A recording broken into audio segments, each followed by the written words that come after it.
Hey everybody, welcome to Hit Rewind. We were headed back into the 70s. I'm Michael and that's Kersey on the other side. Hey, how's it going? I bit my tongue, so I'm having trouble talking. I gotta say certain words and I curve my tongue weird. I have a little bit of a cold, so I'm going to cough through this. So I guess we'll just Oh. be. This is going to be very fun audio engineering for you. All right, what is the first movie you want to start off with in this episode? Let's do Play Misty for me, because I think that one is kind of a precursor to a sort of genre that we talked about a while back, Yeah, which is the blank from hell, the uh-huh. sort of like the mistress or the girlfriend from hell. This kind of, I think this predated all of the ones that we did. Oh, by a long shot. What's funny about it is it was a pretty decent sized hit. It was critically acclaimed, launched his career as a director. And yet it took, what, 16 years for the whole From Hell genre to come back with Fatal Attraction? Yeah. Like, you would just think that would be an open field. It's like, hold on a second, a fan from hell? Oh, let's come up with this and this and this. No. I don't. No exploitation films like this either, as far as I know. You know what's weird? As I was watching it, another movie kind of sprung out at me, which was When a Stranger Calls. And I don't 100% know why. Maybe it's the phone call aspect of it, Maybe. or maybe the slow burn of it. I'm not sure. But that is something like, to me, felt like, oh, that was inspired by this. Yeah. I feel like in 81 that there was a movie called The Fan with Michael. Wesley Snipes. No, that's 96. This one Oh, is Michael Bean is a huge fan of this older actress, Lauren Bacall.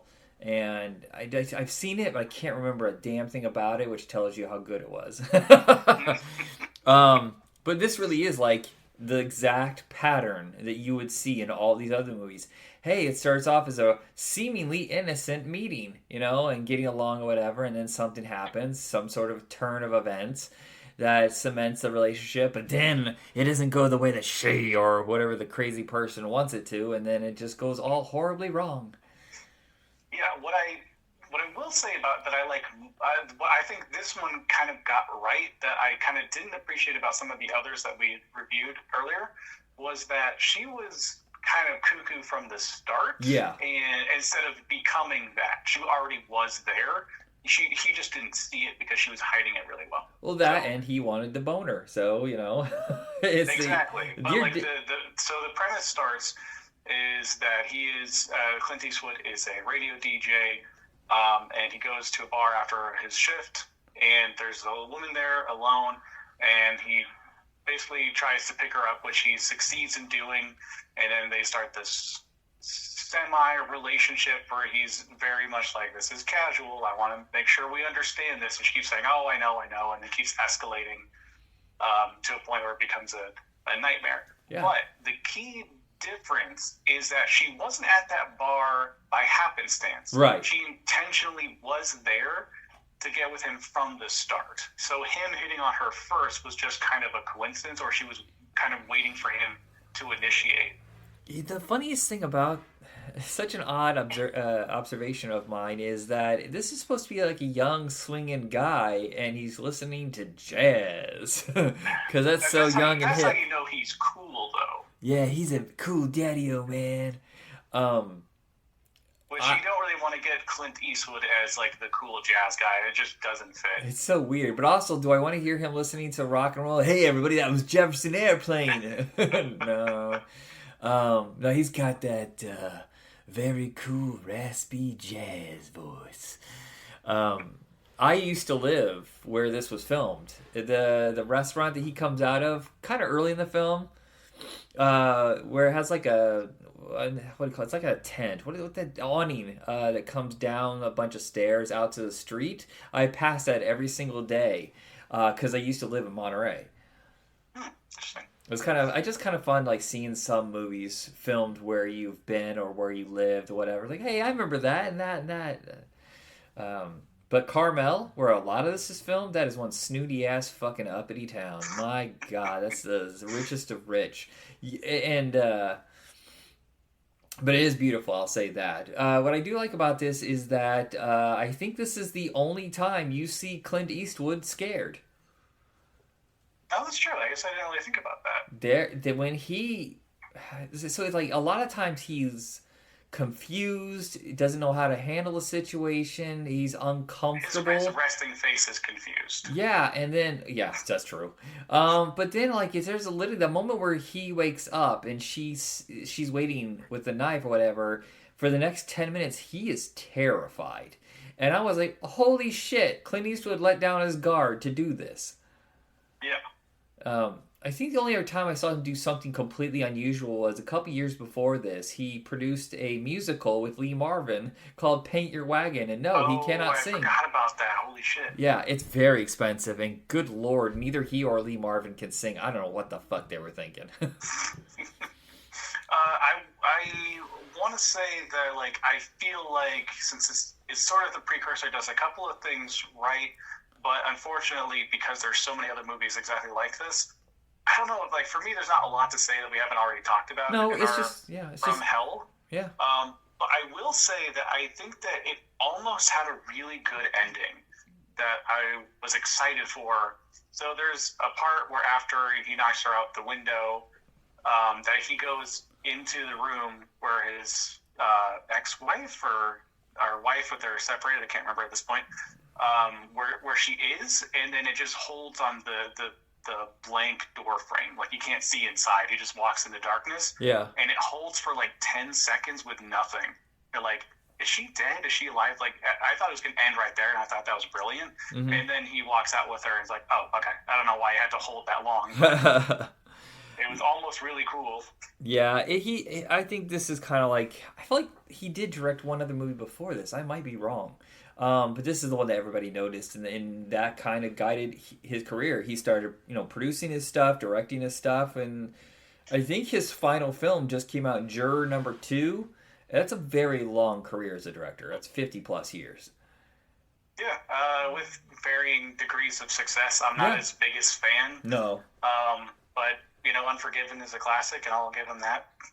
Yeah, I think what it is, a lot of studios go to him because he's extremely efficient. He knows exactly who he wants to cast. He doesn't have to worry about it, and he would just go, one take, done, good, go. I was just going to say that. I was like, the other reason why is because he probably does 2 takes tops. Yeah. I can see him in that director's chair going, I'm fucking done with this shit. Cut! I don't care if it's... Yeah. But sorry, I stumbled my line. We'll get it in post. Yeah, but I really liked this. It was very entertaining. It must have been at a time like really groundbreaking to do something like this, to take a strong man and make him weak. Yeah, I mean, not totally against type in the sense that he's always the suave, sexy guy in pretty much any movie he does. But as you pointed out, and I just now realized, I've never really seen him like afraid before, especially of someone significantly smaller in stature than him. To evoke that kind of fear, I think, is a really interesting dynamic that I didn't think about. The holding of the blade at the end made me wince so hard. Oh, with his hand, yeah. Yeah. Oh. All right, so moving on to our second film is... After you. I went first, you go second. Let's go with Slaughterhouse 5. Okay. I'm going to tell you, I never read the book. So I did, so this will be interesting. Okay, so it was really surprising, the whole time shift. I had no idea there was any sci-fi in this at all. Let me ask you this. Are these delusions, or is he really traveling back and forth in time? He's really traveling back and forth in time. So it's a concept they don't talk about in the movie, but the book kind of tries to explore the concept of fourth dimension, where the fourth dimension is time, where you can traverse time as if you were walking down the street. Yeah, there's no gadgets, there's no machine. His body itself isn't moving, but his consciousness is, right? Yeah, have you seen the movie Arrival? Is that the one with Jeremy Renner and Natalie Portman? No, it's not Natalie Portman. Amy Adams. Amy Adams, yes, It's that one. It's kind of the same deal. Okay. Where she's kind of going back and forth through time, but she doesn't really realize it until she understands fourth dimension. But I need to watch it again, yeah. It's very good. But anyway, that's what's happening. He is actually, these are all memories past, present, future happening simultaneously. Mm-hmm. And it's just him.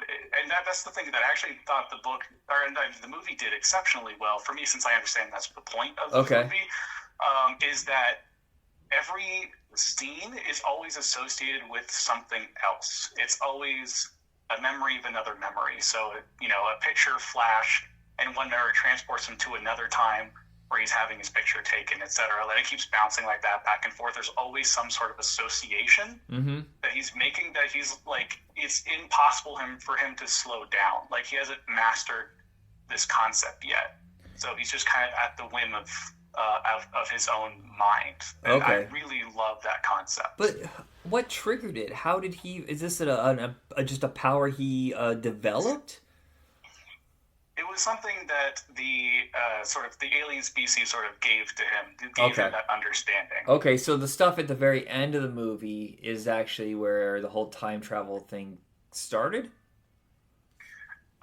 Not so much. I guess that's the start. If you think about it more like time for him was linear up until that moment when he was given this ability. And then at that point, he's able to kind of transport his own consciousness into any time period that he's experienced. Okay. Yeah, it's one of those movies where it was confusing, but I wasn't frustrated. Like, I was like, fuck this, I'm out. But yeah, I was a little lost. But I really do enjoy the performances and the whole setup. I have to say, there's a scene in this movie that's one of the most goddamn crazy fucking things I've ever seen in my life. And it's towards the end of the movie where he is apparently in an accident and his wife is rushing to the hospital to see him.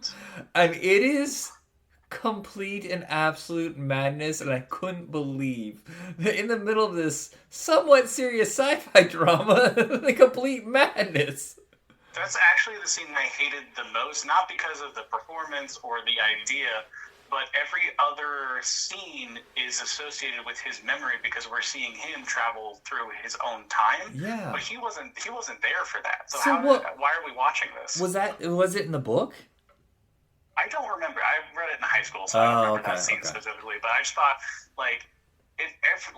literally every other scene is associated with his memory in some way, but except that one. So they probably should. Yeah, they probably should have taken it out then, because that's not consistent. That's weird, huh? Yeah, and I think it would have been more devastating for him to wake up and someone has to tell him that his wife is dead. Yeah. And just time is just gone, and he doesn't have any memory of it. And that's the thing that's so interesting about that concept of time being this thing you have this unlimited amount of because you can travel through it however much you want. And then for the memory of her to be gone forever, he doesn't have any memory of that event, so he can never live it. I think would be a really interesting idea that they just didn't go for. Okay. I really don't have a whole lot to say about this because I spent most of it just trying to understand the whole concept. So if there's anything else you want to say, go ahead.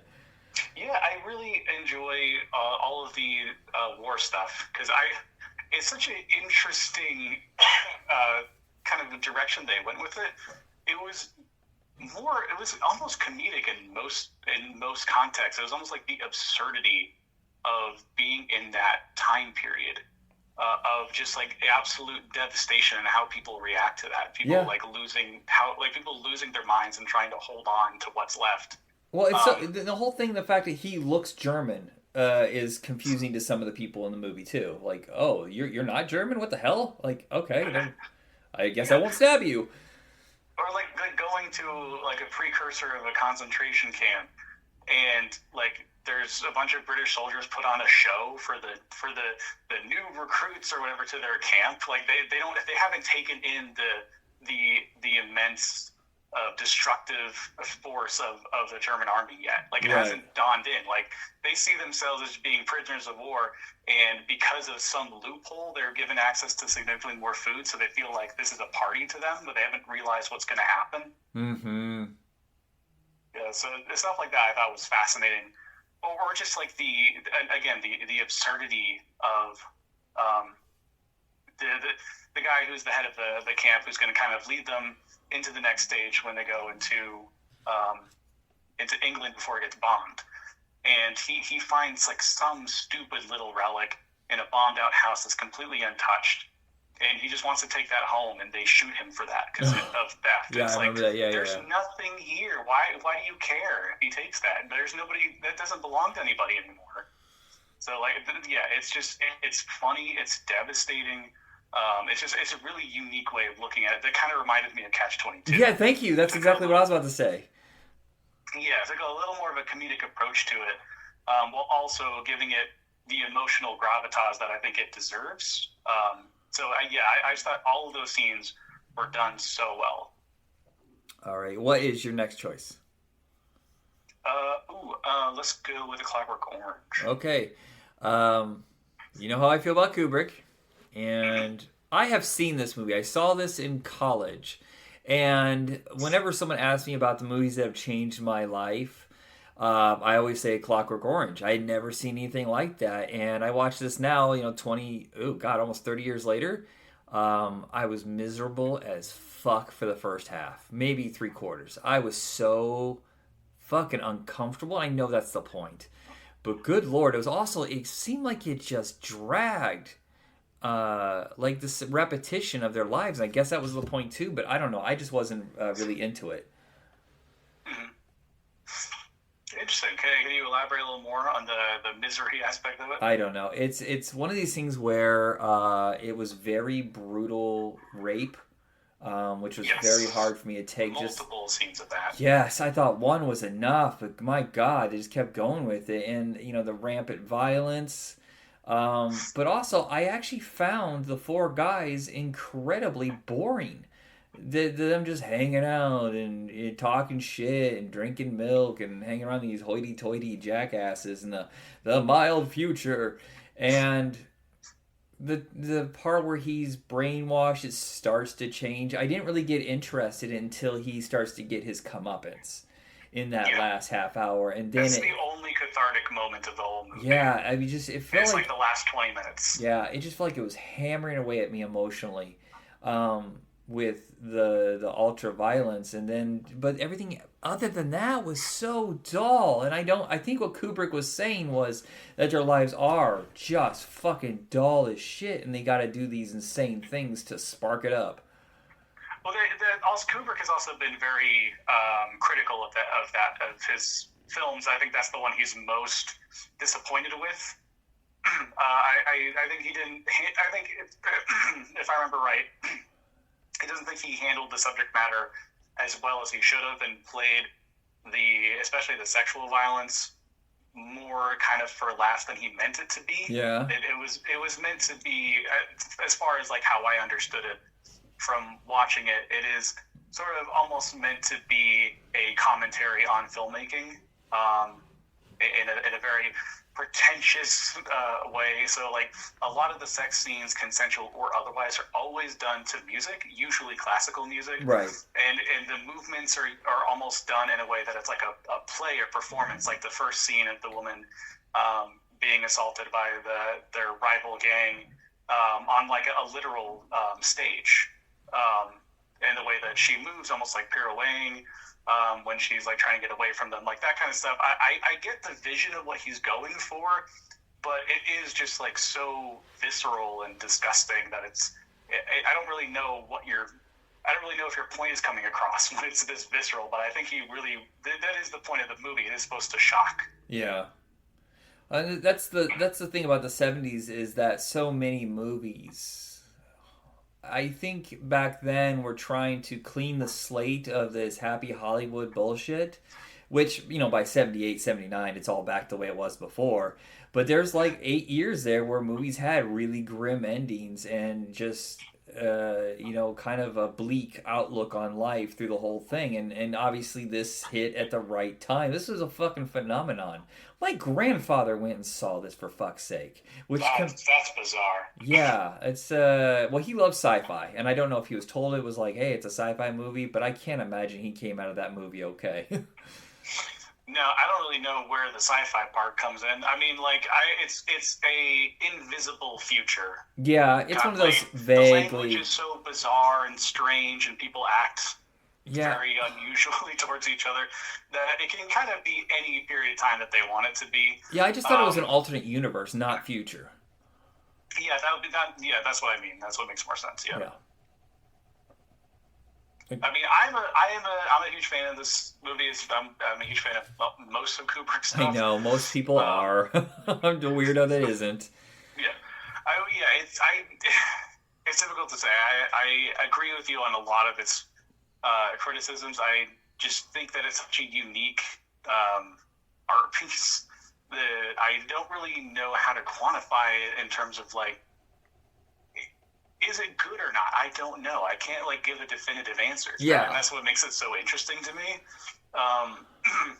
Yeah, I see the vision of what it's trying to achieve, and it just doesn't quite get there. But I think it's a really interesting movie. Yeah, this I'm gonna say this episode was a frustrating one. I have never seen.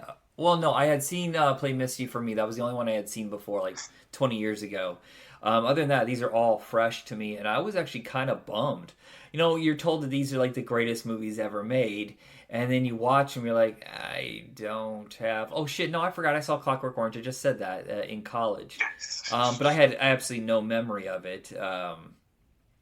Yeah, I just the final film, The French Connection, I think was a huge letdown for me. I was going to say the same thing. I was nervous to say that. Yeah, I was expecting some really like crackerjack, badass cop movie. It does have a couple really great sequences, but for the most part, I don't give a shit about Popeye Doyle. I think I don't. Maybe that was the point. Is this the '70s that cops aren't always heroes? They may be good at their job, but they're not good people. I think that was kind of the point, that he's something of a loser. But it's all about these guys that get a tip on a drug deal going down with the Italians and the French, and you know they're basically shaking down people trying to get information, and the people in charge think that it's never going to happen or it's already happened. They missed their shot. But a lot of it just meanders, and I'm just trying to like rationalize, should I even bother watching part 2 where apparently he finally gets the bad guy in the end?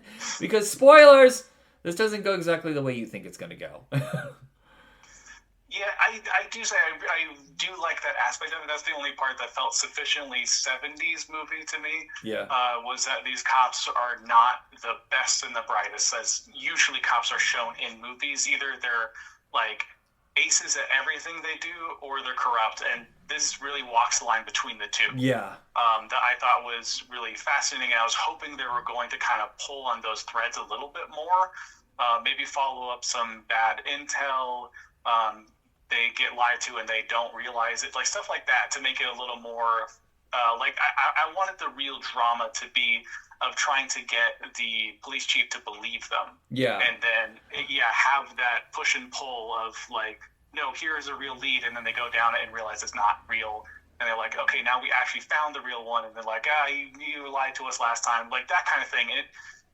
They almost did that, and then they didn't. And that was the part that was disappointing. So instead, it's mostly just them walking around. Yeah. And oh my god, just tedious. Oh well, and it's so obvious when he's tailing.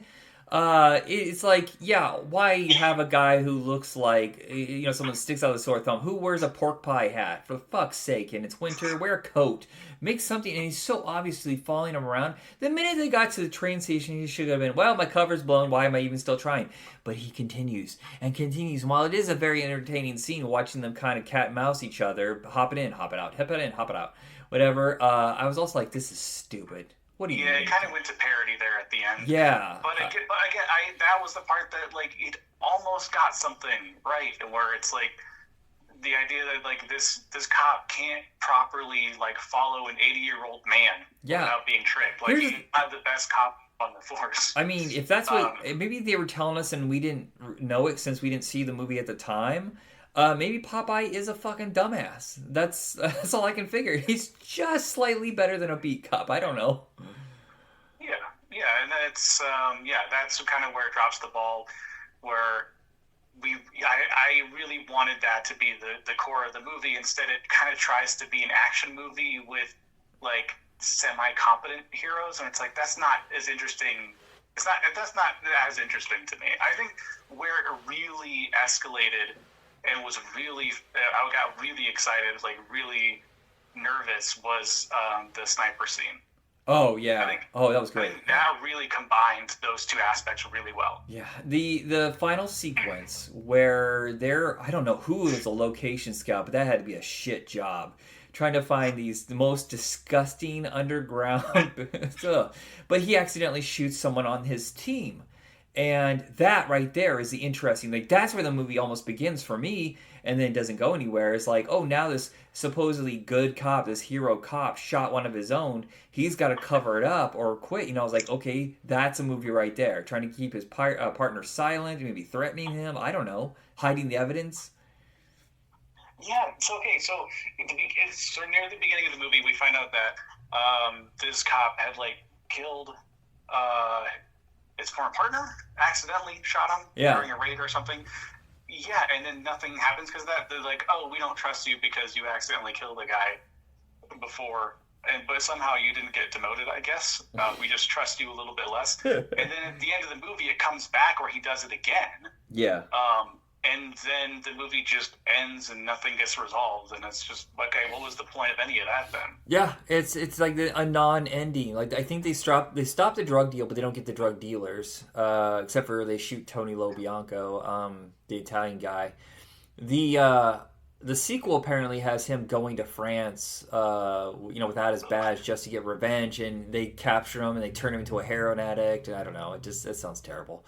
That sounds awful. There was supposed to be a French Connection 3, and it was supposed to be him teaming up with Richard Pryor, and he decided not to do it, and it got turned into that movie with Stallone and Rutger Hauer called Nighthawks. So, do you remember watching that one? That was one of the very first episodes we did. Are you serious? No, that does not sound familiar at all. Rutger Hauer is an international terrorist who blows people up, and Sylvester Stallone with a big old beard and disco glasses, and Billy D. Williams are cops after him. No, I have to go back and watch that. Wow, yeah, it's great. There is a movie 2 years after French Connection with Roy Scheider and a lot of the same stunt guys, some of the same cast. And the producer of French Connection is the director of it. It's called The 7 Ups. And that's the movie you want. Down and dirty fucking cops who will do anything to get their man. And it is action-packed. Got one of the greatest car chases I've ever seen. It's free on YouTube because it's very hard to get a physical copy right now. I want to say that too. So, like, I've heard a lot about the French Connection's, like, car chase scene or scenes. Yeah, it was fine. I was like, yeah, that was like, when one of them ended, I was like, that wasn't the scene, right? That's not the one everyone's talking about. And then there was the one at the end. I was like, yeah, that was all right. Yeah, that was okay. I was like, I think the big deal was that it was apparently done without permits and not telling other people, which is also extremely stupid and dangerous. That's very dangerous. Yeah, some of the people in that car chase sequence weren't aware. Now they would be sued to shit for that. I certainly would. Yeah. But I would say, yeah, there's much, but if you can get the chance on 7 Ups, it's on YouTube, and that's got what you want from this, I think. Yeah, I was also going to say, if you want like a good, like a heist movie with really good car chases, I really enjoyed Ronin. Yeah, okay, yeah, same director, I think. Oh, really? Oh, okay. I'm pretty sure it's Frankenheimer, yeah. That is it. We did all 4 movies, yay! Of the 4, which is your favorite? I want to say Slaughterhouse 5, honestly. I think because I hadn't seen it before, and I didn't really want to watch it because I wasn't sure how they would handle the concept. I didn't think they would do it well, but I was kind of shocked at how well they did it. They didn't do it perfectly, but I was surprised at how well it was adapted. Okay. And mine's Misty. I think that was probably pretty clear. I know it's the easiest to understand. It's not challenging, but that's who I am. I'm a meat and potatoes guy sometimes. That makes sense. That would probably be my number 2. Yeah. All right. Well, that is it, everybody. Thank you. And thank you, Kersey. Yeah, thanks for having me. We're out. Dun, dun, dun, dun, dun.